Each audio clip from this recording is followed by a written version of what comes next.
हिमाचल प्रदेश के बीजेपी प्रदेश अध्यक्ष राजीव बिंदल सिरमौर के सगहाड़ में बीजेपी पन्ना प्रमुख सम्मेलन में शामिल हुए। इस दौरान उन्होंने सुक्खू सरकार पर वार करते हुए कहा कि 15 महीने का कांग्रेस सरकार का कार्यकाल निराशाजनक और हताशाजनक रहा है। उन्होंने आगे कहा कि सुक्खू सरकार इन 15 महीनों में एक भी उपलब्धि हासिल नहीं कर पाई है और लोकसभा चुनाव में कांग्रेस बीजेपी के नेताओं को गाली देने के काम कर रही है। वहीं बीजेपी मोदी सरकार की उपलब्धियां गिनवा रही है।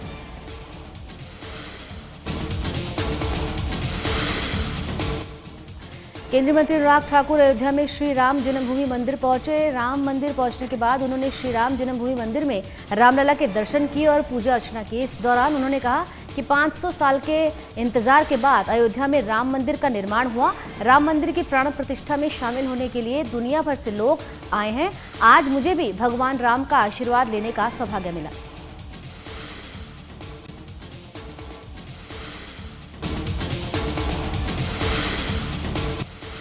केंद्रीय मंत्री अनुराग ठाकुर कांग्रेस पर तंज कसते हुए कहते हैं कि कांग्रेस ने हर तरह का हथकंडा अपना लिया है। भय, भ्रम, अफवाह और अब डीप फेक तक पहुंच गए हैं। चुनाव में प्रोपेगेंडा खड़ा करने के लिए कांग्रेस ने हर तरह का हथकंडा अपनाया है। उन्होंने कहा कि कांग्रेस ने एक के बाद एक दूसरा झूठ बोला। कभी कहते हैं लोकतंत्र खत्म हो जाएगा, कभी कहते हैं आरक्षण खत्म हो जाएगा।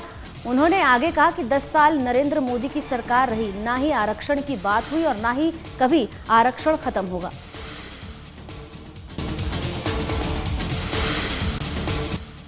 प्रधानमंत्री नरेंद्र मोदी आज को गुजरात दौर पर रहेंगे। पीएम मोदी गुजरात के बनासकांठा में और सबारकांठा में जनसभा को संबोधित करेंगे। 7 मई को तीसरे चरण में गुजरात की 26 में से 25 लोकसभा सीटों पर वोटिंग होनी है, क्योंकि गुजरात की सूरत लोकसभा सीट पर बीजेपी के मुकेश दलाल निर्विरोध चुने गए।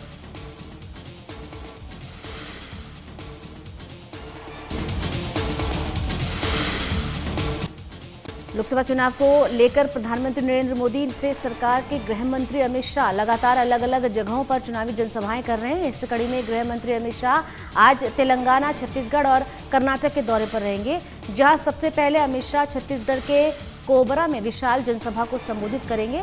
इसके बाद कर्नाटक के हावेरी में रोड शो करेंगे। वहीं रोड शो के बाद शाह कर्नाटक के धारवाड़ा चुनावी जनसभा को संबोधित करेंगे। इसके साथ ही पीएम मोदी हैदराबाद भी रोड शो कर बीजेपी प्रत्याशी के समर्थन में वोट की अपील करेंगे।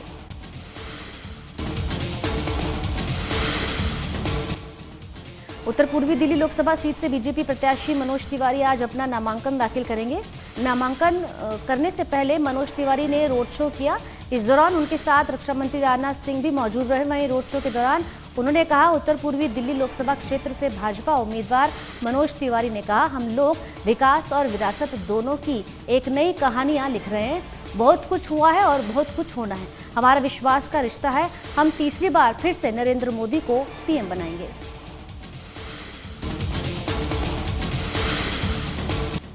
पूर्वी दिल्ली से बीजेपी के लोकसभा उम्मीदवार हर्ष मल्होत्रा ने अपना नामांकन दाखिल किया। इस दौरान उनके साथ उत्तराखंड के मुख्यमंत्री पुष्कर सिंह धामी मौजूद रहे। नामांकन से पहले रोड शो भी किया गया।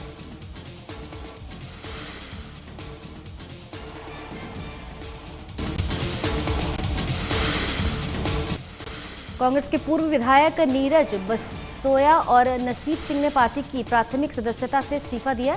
नीरज बसोया ने अपने इस्तीफे में लिखा है कि आपके साथ हमारी जारी गठबंधन बेहद अपमानजनक है। वहीं नसीब सिंह ने लिखा है कि पार्टी में हाल के घटनाक्रम से बेहद दुखी और अपमानित होकर मैं पार्टी से इस्तीफा दे रहा हूं।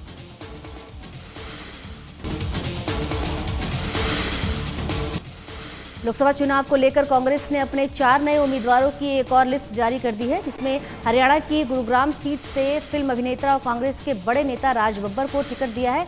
इसके साथ ही पार्टी ने हिमाचल की 2 सीटों पर भी उम्मीदवार के नाम का ऐलान किया है। हमीरपुर से सतपाल रायजादा और कांगड़ा से आनंद शर्मा को टिकट दिया है। वहीं मुंबई नॉर्थ से पार्टी ने भूषण पाटिल को मैदान में उतारा है।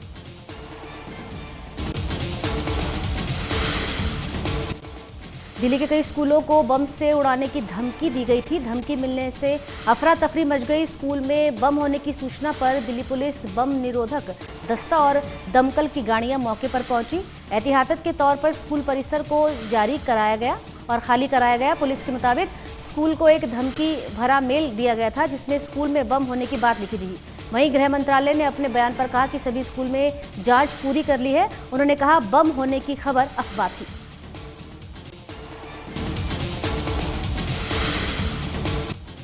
दिल्ली एनसीआर के कई स्कूलों को बम से उड़ाने की धमकी पर पूर्वी दिल्ली के डीसीपी अपूर्व गुप्ता ने कहा कि सूचना मिलने के बाद हमारी टीमें मौके पर पहुंची और छात्रों को उनके घर वापस भेजा गया। बम निरोधक दस्ते की मदद से चेकिंग की गई और जांच में कुछ नहीं मिला है।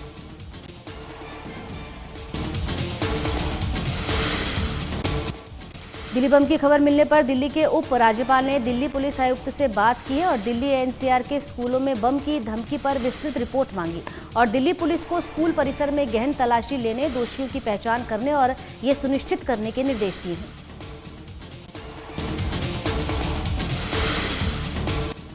दिल्ली के स्कूल में बम की खबर मिलने पर दिल्ली की शिक्षा मंत्री आतिशी ने अपने सोशल मीडिया हैंडल एक्स पर पोस्ट कर लिखा कि आज सुबह कुछ स्कूलों को बम से उड़ाने की धमकी मिली है। छात्रों को खाली करा लिया गया है और दिल्ली पुलिस द्वारा उन परिसरों की तलाशी ली जा रही है। अभी तक किसी भी स्कूल में कुछ नहीं मिला। हम पुलिस और स्कूलों के साथ लगातार संपर्क में हैं। अभिभावकों और नागरिकों से अनुरोध करूंगी कि घबराएं नहीं। जहां भी जरूरत होगी स्कूल अधिकारी अभिभावकों के संपर्क में रहेंगे।